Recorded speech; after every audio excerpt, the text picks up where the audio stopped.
अस्सलाम वालेकुम वीवर्स, माहा कुक्स में आपको खुशामदीद। वीवर्स, आज हम बना रहे हैं दही। घर पर ही हम इसको बनाएंगे और रेगुलर दूध के साथ, जिस तरह का दूध आपके पास घर पे आता है उसी के साथ हम इतनी परफेक्ट, इतनी ज़बरदस्त, ये देखें कितनी ज़बरदस्त इसके ऊपर बलाई आई हुई है और ये इतना सख्त है कि पानी बिल्कुल भी नहीं छोड़ रहा। ये 4 से 5 घंटों के बाद भी पानी नहीं छोड़ेगा। बहुत ही ज़बरदस्त सहरी में आप इसको तरह दही बना सकते हैं और घर पर ही इसको ट्राई कर सकते हैं।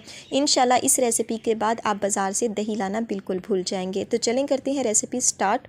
बिस्मिल्लाहिर्रहमानिर्रहीम। तो वीवर्स, यहाँ पर लिया है हमने कच्चा दूध।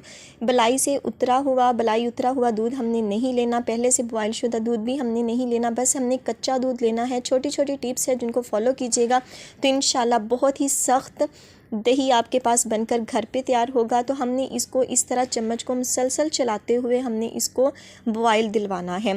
तो यहाँ पर जितना भी आपको टाइम लगे, 5 मिनट 10 मिनट जितना भी आपको टाइम लगे, आपने इसी तरह से इसको बॉयल दिलवाना है। जितना भी इसके अंदर पानी होगा वो तकरीबन खुश्क हो जाएगा। तो वीवर्स, ये देखें यहाँ पर जो दूध है वो बॉयल हो चुका है। तो हमने इस तरह मुसलसल चम्मच को चलाते हुए पकाया है और यहाँ पर भी आप इसको 2 मिनट लगाएंगे। यहाँ पर फ्लेम आप थोड़ा सा स्लो कर दीजिएगा, दूध बस गिरने ना पाए। और इसी तरह से आपने चम्मच को चलाते हुए इसको हल्का सा रूम टेम्परेचर पर ले आना है। हल्का सा थोड़ा सा इसकी जो हीट है वो निकलने देंगे। इसी तरह हम करेंगे 1 से 1.5 मिनट के लिए और इसको हमने अब दम वाले फ्लेम पर थोड़ी देर के लिए रख देना है। तकरीबन 2 मिनट के बाद ही हमने उसको रखा था और उसके बाद हमने फ्लेम ऑफ़ कर दिया था। अब जिस बर्तन में आपने दही जमाना हो, बेशक वो मिट्टी की हो, बेशक वो प्लास्टिक की हो, जो भी बर्तन आपके पास अवेलेबल हो, उसमें आपने दूध को शामिल करना है। ये थोड़ा सा इसकी हीट निकल चुकी है, ये आगे की निस्बत थोड़ा सा ये रूम टेम्परेचर पर आ चुका है, लेकिन अभी भी ये गर्म है। तो हमने इसकी हीट को इसी तरह चम्मच को चलाते हुए, कप की मदद से इसको फेंटते हुए हमने इसकी हीट को कम करना है। इससे जो झाग बनेगी ना, उससे जो हमारी बलाई है वो बहुत ही शानदार सी ऊपर आएगी।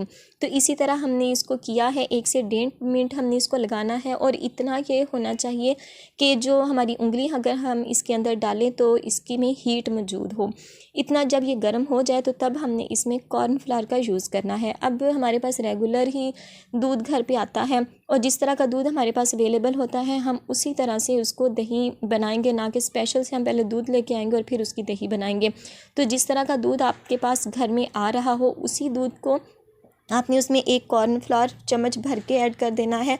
और ये है मेरे पास, ये चटनी है दही की बनी हुई, तो इसलिए मैं ये यूज़ कर रही हूँ। नॉर्मल सिंपल आपके पास दही हो तो आप वो भी यूज़ कीजिएगा। इतना सा हमने इसको लगाना है और इसको बस हल्का सा हमने मिक्स करते हुए इसको हमने कवर कर देना है।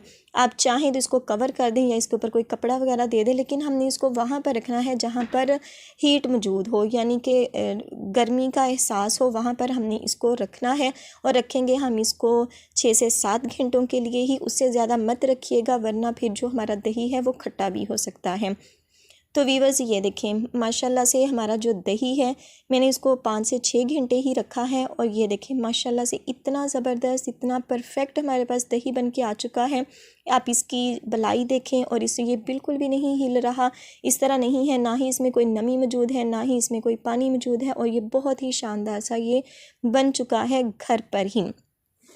तो सहरी में बहुत ज़्यादा ज़रूरत होती है दही की और हर कोई बाहर से लाना पसंद करता है। एक तो वो खट्टा होता है, दूसरा उसमें पानी भी मौजूद होता है। तो आप इसे हेल्दी तरीके से घर पे तैयार कीजिए और ये माशाल्लाह से बहुत ही सख्त, बहुत ही मीठा और ये देखें ये कितना ज़बरदस्त है कि पानी बिल्कुल भी नहीं छोड़ रहा। तो इस तरीके से आप ज़रूर से ट्राई कीजिए, अपनी सहरी को खूबसूरत बनाइए और दही का इस्तेमाल कीजिए। तो इंशाल्लाह से जब आप भी इस तरह से दही घर पर बनाएंगे तो आपकी जो दही है बहुत ही शानदार, बहुत ही परफेक्ट बनकर तैयार होगी, बिल्कुल ही ज़बरदस्त। तो इसे ज़रूर से ट्राई कीजिएगा, फ़ीडबैक देना बिल्कुल मत भूलिएगा कि आपको आज की ये रेसिपी कैसी लगी। आई होप आपको ये वीडियो अच्छी लगी होगी। तो आखिर में वही रिक्वेस्ट, वीडियो अच्छी लगे तो वीडियो को लाइक और चैनल पर नए हो तो सब्सक्राइब करना मत भूलिएगा और बेल आइकन को ज़रूर प्रेस कीजिएगा ताकि आने वाली हर नई वीडियो का नोटिफिकेशन आपको बर वक्त मिल सके। तो इंशाल्लाह मिलेंगे बहुत ही ज़बरदस्त और न्यू रेसिपीज़ के साथ। तब तक दुआओं में याद रखिएगा, अपना और अपने प्यारों का ख्याल रखिएगा। अल्लाह हाफिज़।